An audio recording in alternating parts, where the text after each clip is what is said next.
Alô, amigo assinante do Canal 5 da NET, que acompanha o programa Os Árabes no Centro-Oeste. Vamos falar hoje um pouquinho de religião. E para isso, estamos hoje com o responsável pela Igreja Ortodoxa aqui na cidade de Anápolis, o padre Firas Bistati. A pronúncia está correta, padre? Primeiro isso. Está correta, certo. Então fale nas suas palavras, então. Não, Firas Bistati. Firas Bistati. Então ele vai falar um pouquinho para a gente de religião, vamos falar do contexto que esteve inserido ou inserida a imigração sírio-libanesa para as Américas, depois especificamente para o Centro-Oeste, para a cidade de Anápolis. Bom, padre, primeiro um prazer estar aqui com o senhor. Obrigado pela atenção de receber a gente no Canal 5 da NET. Obrigado para vocês, para este programa que vocês estão divulgando também a cultura que veio do Oriente Médio, especialmente do Líbano, da Síria, porque aqui nossa comunidade tem libaneses, tem sírios, tem palestinos, esses três povos. Basicamente os três. Basicamente que residem aqui em Anápolis, no Centro-Oeste. Não sei se tem em outros países, mas aqui esses três. Então, que estão aqui no Centro-Oeste. Certo. E antigamente, eu acho que no século passado e século XIX também, muita gente deixou aquela terra por causa das guerras, por causa da Primeira Guerra Mundial e até antes, quando o Império Otomano ocupou aqueles países lá. Então, muita gente, por causa da pobreza, dificuldade de vida e também o serviço militar no exército da Turquia. Você era de uma pátria e tinha que servir outra pátria, na verdade. Isso, para servir outra pátria e também muita gente para servir e ir com eles para o Egito, para outro país. Outros países, e preferencialmente também nas linhas de frente de combate, com certeza. Então, essas dificuldades antes da Primeira Guerra Mundial, 1914, e depois também Segunda Guerra Mundial, então acabou com aquelas terras lá. Acabou finalmente de tudo. Então, pobreza de todo lado.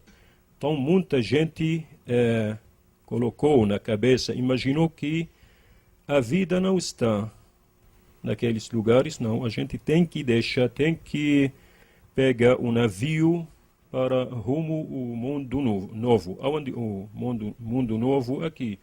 América do Sul, América do Norte. Então, o pessoal falava, na verdade, fazer a América, né? Isso. América, sem saber a gente aonde está indo. Muita gente vai para a América do Norte, para a América do Sul, sem saber aonde vai embarcar no final. Muita gente veio para o Brasil, ele desembarcou em Chile, Argentina. E por vezes tinha a impressão, a noção que estaria no Brasil. O povo, naquele tempo, acharam que a salvação está naquela fuga. Então, a juventude, muita juventude, deixaram os países deles, rumo da América do Sul e América do Norte, mas especialmente aqui, América do Sul. Certo. E esse contexto histórico é muito importante a gente frisar, porque muitas vezes os mais jovens que estão aqui, muitas vezes não têm noção, muitas vezes não se interessam, o tempo vai passando, a história vai se perdendo, então a gente resgatar, pegar a origem de tudo, é muito importante. Então esse êxodo maior, com toda certeza, foi final do século XIX, início do século XX, devido à Primeira Guerra, na Segunda Guerra já foi menos um pouco, mas a origem vem daí. Realmente só as guerras que fazem a gente deixar. Provocam os grandes êxodos. Provocam a guerra, porque a guerra sempre destruir tudo.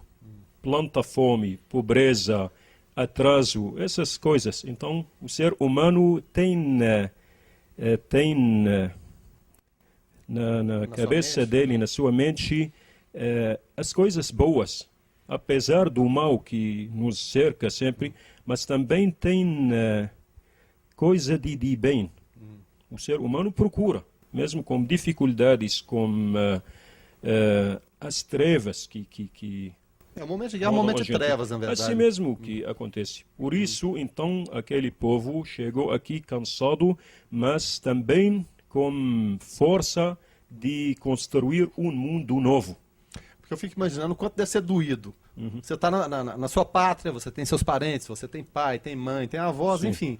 Todos os parentes cercando, aí de repente vem alguém estranho, toma aquela terra, aí você fica com aquela opção. Vou ter que sair daqui, ou morrer por aqui, ou passar dificuldade por aqui. Sim, sim. Então, na cabeça do ser humano, isso deve ser um grande... Porque ocupação de qualquer tipo, ninguém aceita. Ocupação econômica, política, qualquer ocupação. O ser humano sempre tem uma coisa que chama liberdade. Então, pode ser pressionado um tempo, mas vai procurar Sempre a liberdade, no final. Não tem jeito. O nosso mundo hoje e qualquer tempo está procurando a liberdade. Mas a liberdade, no final, tem que pegar o rumo certo e reto. Certo. Então. E dos seus antepassados, a família Pistache? Isso. O que o senhor se lembra, assim, dos primeiros que vieram, o que eles falaram, o motivo da saída deles, na verdade, foi basicamente o mesmo desses outros? Não, aí. realmente, da minha família, ninguém veio para cá. Não houve isso? Não, sou eu. Sou eu. Mas em algum momento, pelo que o senhor já conversou com seus avós ou com seus pais, Sim. houve algum momento essa opção de pensar em sair e por algum motivo ou por outro, alguma coisa melhorou? Eu não lembro... aconteceu, eles terem ficado não, lá? mas eu acho que a imigração está no sangue da gente lá. Porque nós temos uma velhinha, vizinha nossa, me falou uma vez que nosso avô, antigamente, não sei, ele de origem russo, da Rússia. Então, não sei, também ele veio da Rússia até Síria. Ninguém sabe por quê. Certo. Então, imigração também de Oriente para Ocidente, Ocidente para Oriente, então tem essa coisa. Então, Às vezes a coisa é bem certa, isso, né? bem certa mesmo. Buscar a origem. Então, basicamente, a família Pistache, então, todos Isso, ficaram lá. Isso é. E o padre Firas, Isso. o Firoz, por que veio parar no Brasil, afinal? Realmente também os motivos que falei para o senhor antes, também eu peguei parte também. Peguei parte desses motivos. Certo. Então, porque também nós temos comunidade aqui. Temos comunidade cristãos ortodoxos que residem em Anápolis.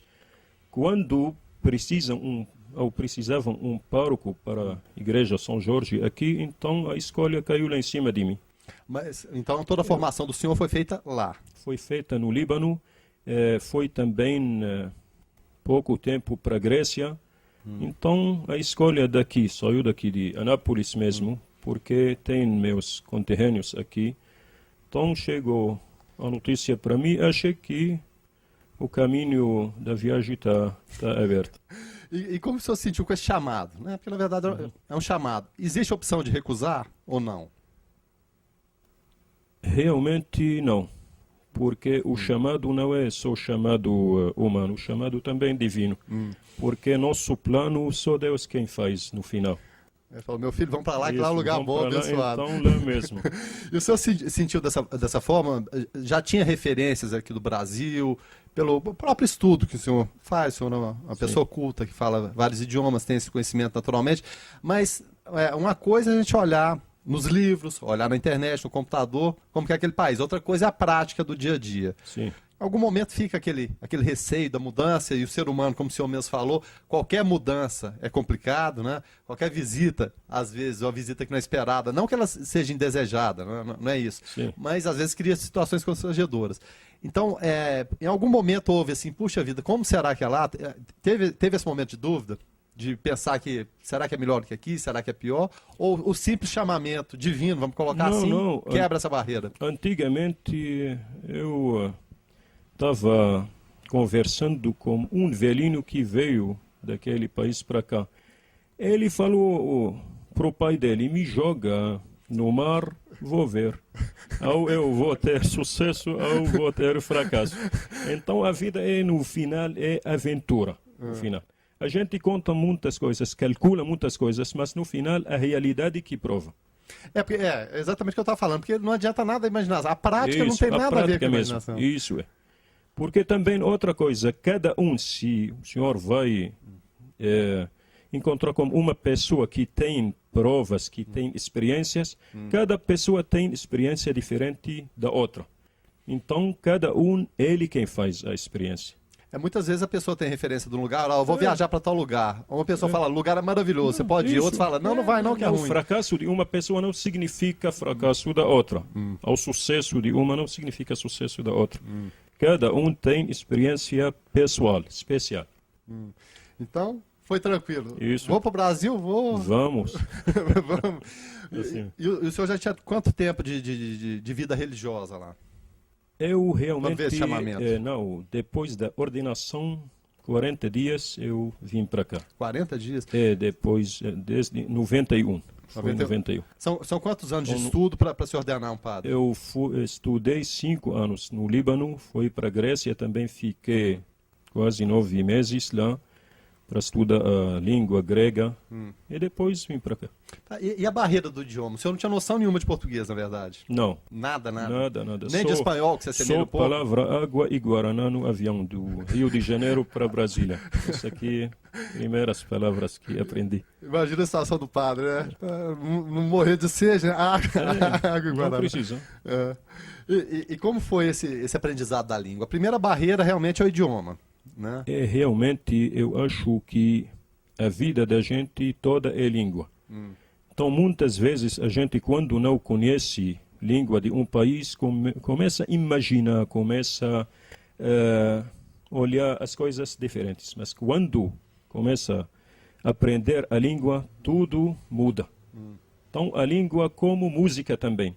Muita gente escuta música, não entende o que tem, ou desvaloriza. Mas quando ler a letra, essas coisas, depois pode valorizar melhor. Assim a língua portuguesa também, dia após outro, sabe? A gente começou daqui e dali, língua da rua, língua da televisão, do jornal. Vai agregando, cada dia agrega um pouquinho. A gente tem capacidade, no final, expressar um pouquinho.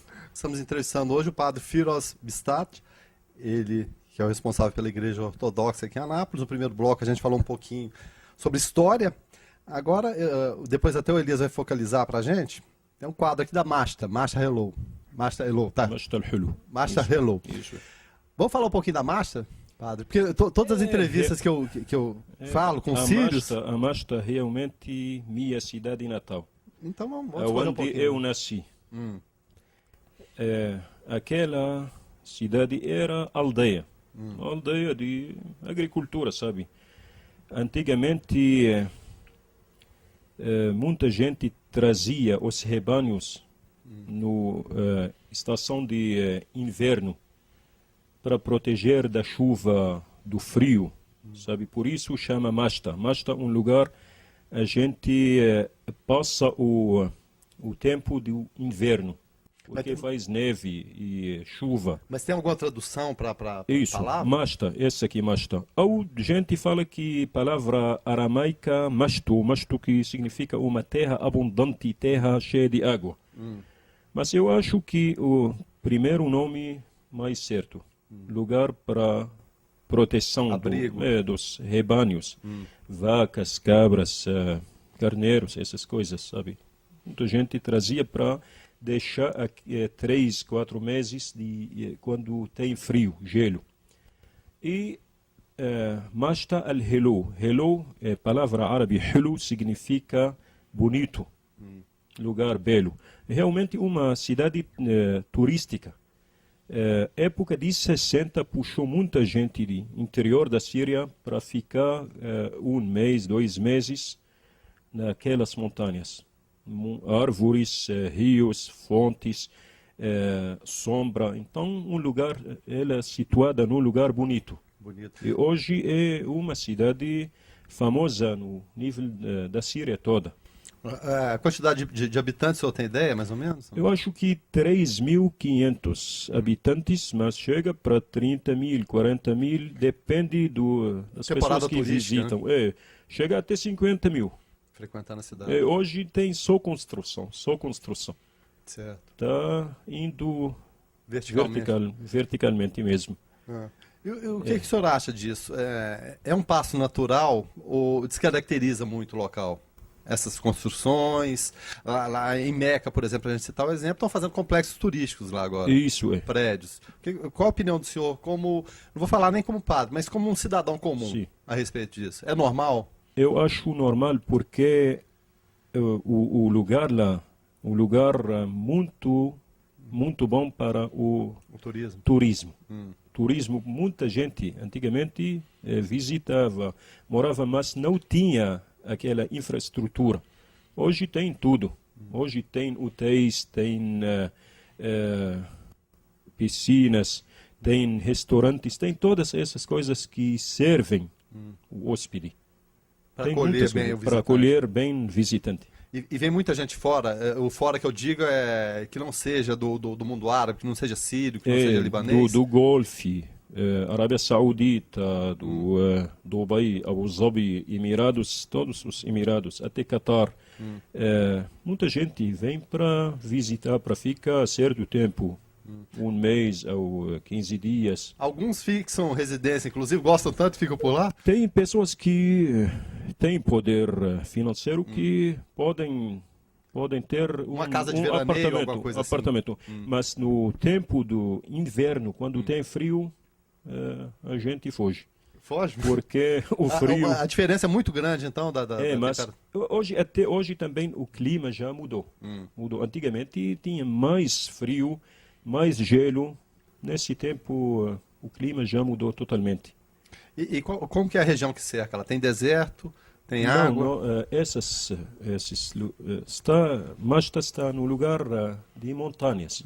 Tem montanhas naquela região toda.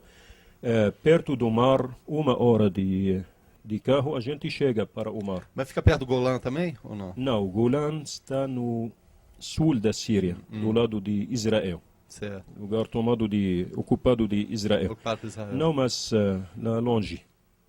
Mas se assemelha ou não? É o mesmo tipo de vegetação, de colina? Eu acho que é porque colinas do Golã lá são ricas em água.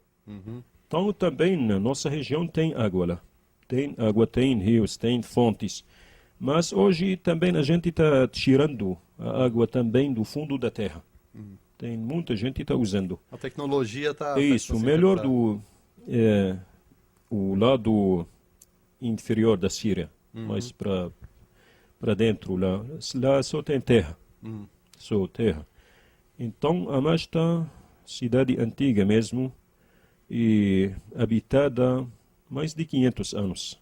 Mas, apesar dessa ocupação, tem aquela preocupação de preservar o antigo, né, as construções mais antigas, que, como o senhor disse, tem mais de 500 anos. Há essa preocupação de preservar a cultura? Ainda tem essa mentalidade, mas está diminuindo. Porque a ganância, algumas vezes, acaba com a cultura, acaba com a história, sabe? Mas isso seria um pouco de influência ocidental, ou o senhor não vê dessa maneira? Influência de todo mundo, porque hoje estamos vivendo no tempo da informática. Hoje a gente pode ver tudo e quer aplicar tudo no mesmo lugar. Então, por isso, a história, muita gente, algumas, está tirando ela para colocar uma coisa nova, moderna, que vai provar que não tem aquela resistência, aquela dureza, aquele valor. Então, hoje, nosso medo lá na Masta, a gente tira as coisas antigas, sabe? Tem árvore, por exemplo, no meio daquela aldeia ou cidade, a gente fala, mais de 150 anos ou mais, 200 anos, não sei realmente, mas a doença estava pegando aquela árvore. Mesmo sem ninguém tocar nela, parece que o meio ambiente ao redor dela já... Isso. É porque tem asfalto, sabe? O ser humano sempre estraga a natureza. Então nós temos medo desse ponto. E falando em natureza, então, a gente pode voltar um pouquinho no tempo. Vamos tentar situar na infância do senhor. Isso. O que mudou daquela época para hoje? Qual a maior saudade que o senhor tem da infância na Masta? Cada vez a gente visita aquela terra natal, a gente fica chorando o passado, sabe? Então a gente fica emocionado, sabe? Emoção grande, porque não tem não tem aquele ponto, aquela pedra onde a gente sentava antigamente. Não tem aquele campo onde a gente brincava, onde a gente ia. Sem preocupação, né? Hoje, em vez de ver a lua, por exemplo, no céu como crescente, como lua cheia, está vendo só pedras e pedras. Então, pedra a gente, aonde, qualquer lugar pode achar pedra. Mas esse aqui mexe com a gente. Então, tudo está mudando para o pior, não é para o melhor. Infelizmente. Mas mesmo financeiramente, o mundo nosso melhorou, realmente. Mas, moralmente, eu acho tudo está ficando para trás mesmo. São desprezíveis. Isso. E em relação à família, o senhor falou que Sim. seu avô veio da Rússia, não se sabe ao certo. Não sei, realmente uma história contada, mas sem ser concretizada, não sei, realmente. Mas a partir dali, então, seus pais, a origem deles, então eles nasceram na Síria. Na minha terra natal, Mastahelu. Meu pai, minha mãe. Qual o nome deles, para a gente Meu pai chama Hanna, minha mãe chama Lamia. Tem 2 irmãos ou 2 irmãs. Precisa o nome? O mais velho chama Bassam, mais novo chama Hassan, mais velha chama Sahab, mais nova também, eu sou no meu. A mais nova chama Sana, casada na Jordânia. Os 2, meu irmão, mais velho casado, também a minha irmã. Isso. Eles moram na Síria, mas uma irmã mora na Jordânia e meu irmão mais novo ainda é solteiro. Certo. E como essa troca de experiência? O que o senhor fala do Brasil para eles e o que eles falam de lá para o senhor? Realmente o Brasil... Eles têm curiosidade a respeito do que é o Brasil? O Brasil um país tem valor não só do lado da bola, como a gente sabe, os jogadores, sabe. Eu tenho sobrinho que conhece todos os nomes dos jogadores. Até choram muito na época da Copa do Mundo, especialmente quando o Brasil perde. Mas não, quando chega a torcer para o Brasil, então? Torcem para o Brasil mesmo? Não só torce mais do que aqui. Eu acho que eles também fazem farra na rua, carros, buzinos, sabe? Então, uma coisa fantástica. 2002, eu acho que fizeram lá mais do que aqui, daquela farra, sabe? Então, o povo do mundo nosso gosta do Brasil. O Brasil porque historicamente conhecido, um país conhecido como país pobre, país de povo que gosta de viver, luta para a vida. E acolhe bem. O brasileiro acolhe bem? Acolhe muito bem, sabe? Então, por isso, eu acho que os imigrantes amam o Brasil, valorizam o Brasil muito. Sabe, porque um país amado, um país maravilhoso, o Brasil. Eu gosto do Brasil, de meu coração demais. Eu fico triste quando o Brasil passa numa fase má ou ruim, difícil. Igual o Rio de Janeiro agora, por exemplo. Mesma coisa. Então, eu gosto o Brasil ser primeiro mundo, porque tem capacidade de tudo. Mas mesmo assim, eu acho que está andando no caminho reto e certo, se Deus quiser. Então, o senhor acha que essas intervenções no Rio de Janeiro, só para a gente historiar coisas que estão acontecendo aqui agora, a tendência é de que a coisa mude de fato ou é mais uma coisa de momento que não vai passar daquela ação momentânea? Qual a esperança que o senhor tem? Tudo o mal é uma nuvem preto. Vai passar. Só as coisas boas que vão permanecer no final. Então, não adianta a gente pressiona por mal. Não adianta a gente carregar só ódio, só violência. Essas coisas têm limite, não tem jeito. Muitas vezes nós vemos que o mal está dominando. Mas não, eu acho que o bem que vai dominar no final. Com toda certeza. Isso. Quando que surgiu essa vocação religiosa no senhor, lá na Síria? Realmente, eu, quando tinha quase 16 anos, eu entrei para a igreja. Antes de 16, não conhecia muito a igreja, só conhecia no Natal, Páscoa, sabe? Mas frequentava eventualmente? Frequentava assim mesmo. Mas depois, quando eu estava estudando na escola, o nosso pároco, pároco da Masta, ele nos lecionava a religião. Certo. Eu gostava da religião mesmo. Por isso, ele me chamou a atenção para pegar este caminho, porque ele observou que Percebeu uma eu vocação, amo esta vocação. E depois, com 18 anos, quando terminei o estudo, o vestibular, depois fui para o Líbano. Estudei lá 5 anos no instituto chama João Damasceno. Então fiquei 5 anos. Depois voltei para a Síria, fiquei num mosteiro chama Santo Elias e fui depois para a Grécia, cidade de Tessaloniki. Só voltando um pouquinho. Mas qual foi a reação da família? Porque o único que teve essa vocação religiosa foi o senhor. Sim. Qual foi a reação da sua mãe, do seu pai, dos seus irmãos em relação a essa vocação que aflorou? Não, realmente a nossa família não me contrariaram, porque eles me conhecem minha conduta desde a infância. Então, realmente ninguém era contra. Pelo contrário, me deram apoio. Então, eu caminhei neste caminho sem nenhum obstáculo da família. Certo. Até em 91 que o senhor falou, Até 91, quando vim para o Brasil. Certo. Isso é. Já são quase 20 anos de Brasil. O senhor se sente hoje um pouquinho brasileiro também? Eu sou brasileiro desde 19 de fevereiro de 98, quando peguei a naturalização. Mesmo? Então sou brasileiro e brasileiro mesmo. Hoje, se o senhor tivesse saído daqui, em algum momento pode ser, a vida da gente, estamos sempre mudando. Vai sentir muita falta?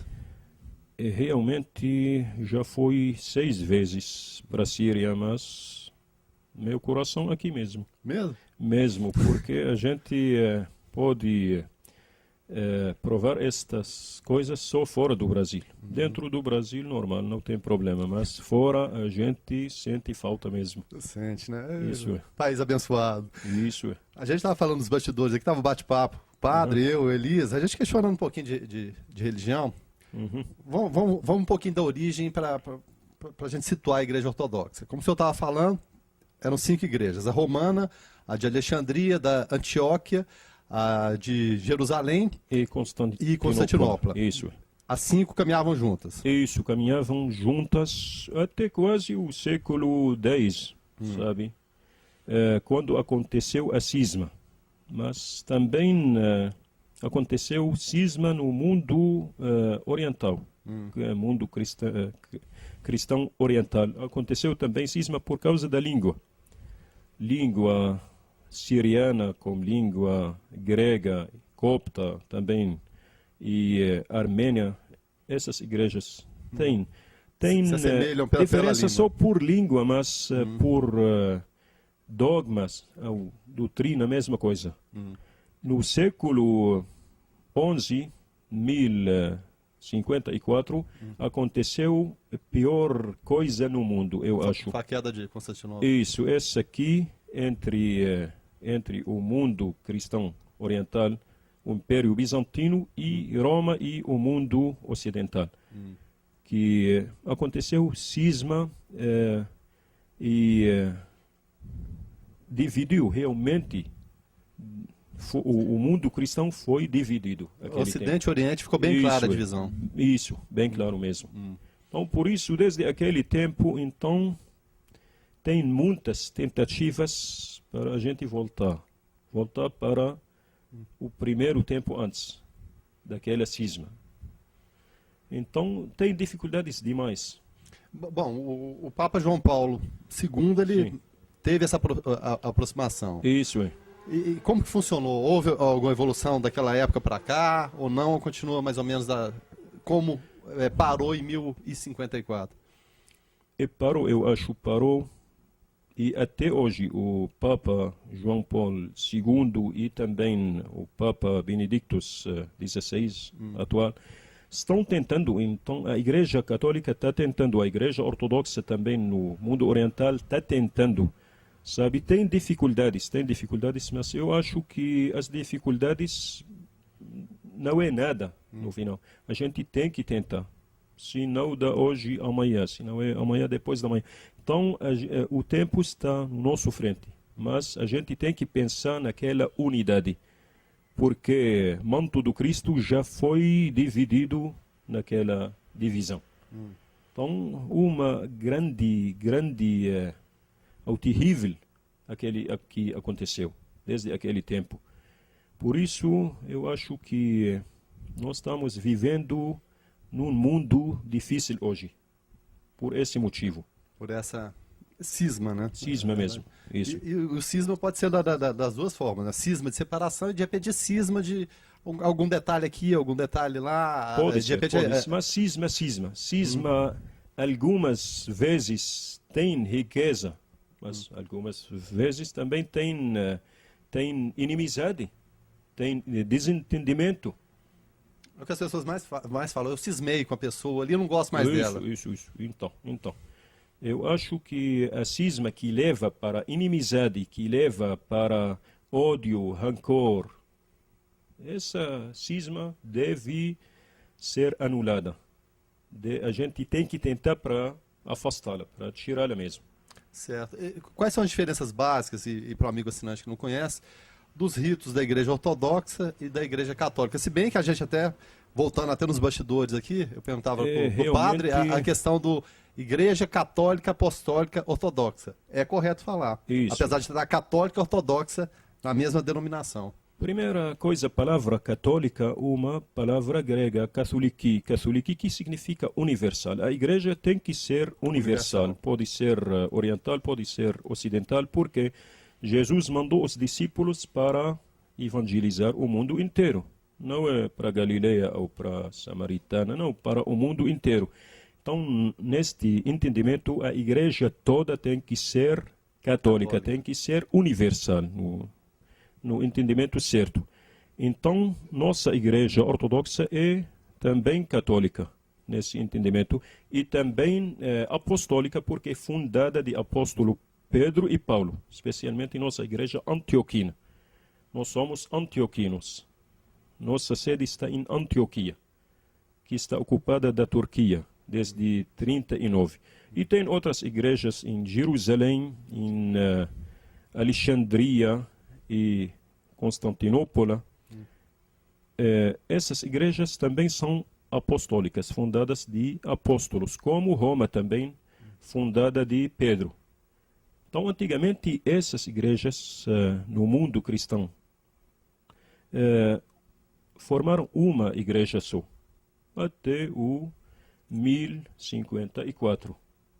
Então, mas depois, por causa da geografia, da língua, tradição, vamos dizer, política, essas coisas interferiram e fizeram aquela separação grande, e o mundo oriental seguiu o rito bizantino, chama bizantino, o lado ocidental pegou o rito latino. Quais são as diferenças básicas entre um e o outro? Depende do meu estudo, eu acho que tem únicos pontos, mas a diferença por língua, a diferença também por roupa, por liturgia, tem algumas diferenças, sabe? Não posso colocar um por um, mas tem diferença. Uma questão básica que o assinante deve querer saber. Como que funciona na igreja aqui? O senhor faz uso da palavra em português, alguma língua estrangeira? Não, o que se usa? Aqui como... Eu falo porque alguns padres ainda falavam latim, mas da igreja romana. Realmente foi chamado para servir a nossa comunidade antioquina, ortodoxa, que a maioria são do Líbano e da Síria. Então, por isso eu sou obrigado a usar algumas vezes a língua deles, a língua mãe, língua árabe mesmo. Certo. Eles falam língua árabe. Mas nossos filhos, descendentes, eles não entendem esta língua. E como lidar com isso no dia a dia? Por isso a gente tem que misturar. Pouco daqui, pouco dali. Árabe e português. Então, essa aqui mas nós estamos enfrentando dificuldade por esse motivo, porque a língua faz parte de entendimento. Muita gente, quando não entende a língua árabe, então fica desinteressado. Desinteressado mesmo. E língua portuguesa também, para quem frequenta, muitas vezes língua escrita ou língua de literatura ou língua da religião é difícil, pouquinho. É mesmo porque tem alguns descendentes que o padre até brincava com a gente falando que ele não fala bem português. Ele tem um português excelente, melhor que muita gente. Por exemplo, eu não entendo muito esta língua, mas... Que isso, mas tem alguns descendentes que realmente têm dificuldade. Nesse campo religioso, algumas vezes eu tenho capacidade de entender, mas para expressar muito, algumas vezes não tenho capacidade. Certo. Mas como lidar com isso aí? De repente, o chefe da família, o pai, ele tem entendimento do árabe, mas novo não tem. Quando nós temos um rito só para os brasileiros, a gente não pode usar a língua árabe, por exemplo. Tem que usar a língua portuguesa. Casamento, batizado, até o enterro, a gente tem que usar a língua portuguesa. Mas quando tem algumas pessoas da nossa comunidade, a gente tem que usar a língua árabe também, junto com a língua portuguesa. Faz. E a igreja permite essa liberdade? Permite, analisar e ver o que pode ser feito? Depende, porque a gente está falando uma coisa traduzida, não está falando uma coisa inventada. E nem está mudando o rito da igreja. A divina liturgia em árabe e português tem mesmo conteúdo, mesma essência. Então a língua para Deus no final não é nada, mas para o povo significa muitas coisas. E qual a dificuldade maior que o senhor encontra, além dessa barreira, de trazer o rebanho para a igreja, os mais novos? Porque os mais velhos geralmente frequentam. Realmente, aqui é assunto da igreja. Nossa igreja, nós temos só igreja. Não temos nada de instituições que alimentam a igreja. Por exemplo, escolas, nós não temos. Não temos, vamos dizer, abrigos ou... aquela infraestrutura que a maioria das igrejas tem, né? Essas coisas que ajudam. A igreja não só também adoração. Adoração suficiente não funciona. Tem que ter também o trabalho social. Tem que ter trabalho social, porque a palavra tem que ser traduzida por obra social que alimenta a igreja, alimenta a fé. Então essa é uma das maiores dificuldades. Isso é. Igreja sozinha não é. Ninguém interessa por oração. A gente ora na casa dele algumas vezes, sabe? Porque aqui no Ocidente é diferente. A gente tem fé individual. No Oriente a fé tem que ser comunitária, sabe? Então a salvação a gente não pode fazer. A pessoa não pode fazer a salvação sozinha. Tem que ter dimensão, duas dimensões, vertical e horizontal. Nós não temos dimensão horizontal, só vertical, não o suficiente. Bom, o amigo assinante deve ter percebido que quando a conversa é boa, interessante, passa depressa.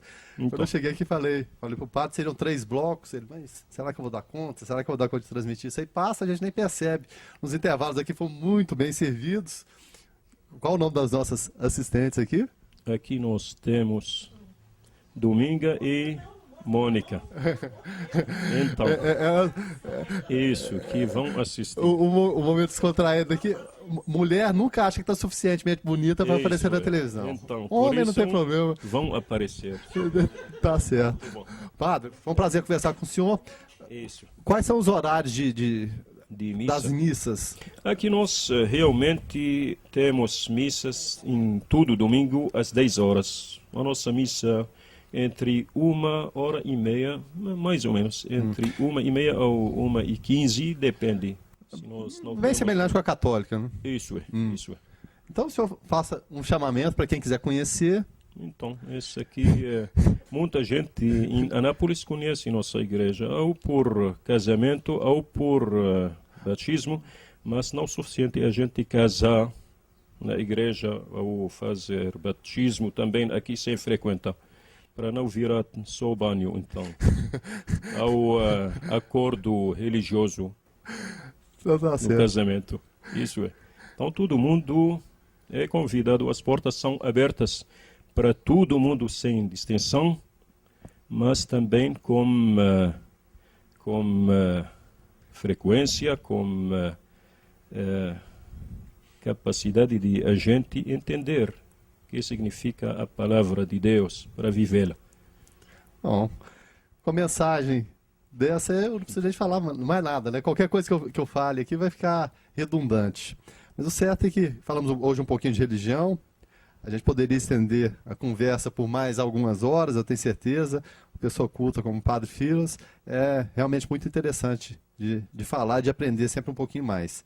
Então, o certo é o seguinte, semana após semana, a gente vai estar trazendo curiosidades, vai estar falando de coisinha um pouco mais séria, religião, coisas descontraídas também, mas o objetivo principal sempre é esse, é resgatar a história da migração sírio-libanesa na cidade de Anápolis. E também no centro-oeste do Brasil, por que não dizer no mundo também, contando um pouquinho dessas histórias. Padre, então, mais uma vez, muito obrigado. Obrigado para vocês, obrigado pela cidade de Anápolis, por Canal 5, canal importante demais, sabe? Eu rezo para Deus dar força para vocês continuar neste caminho, caminho da cultura, caminho da verdade, caminho muito bom. A gente mostrar as coisas verdadeiramente. Por isso o povo, no final, é produto da mídia. Então, Deus abençoe vocês sempre. Então tá certo. Semana que vem a gente volta de outro lugar. Obrigado mais uma vez pela paciência de ter acompanhado um pouquinho a gente. Até logo mais.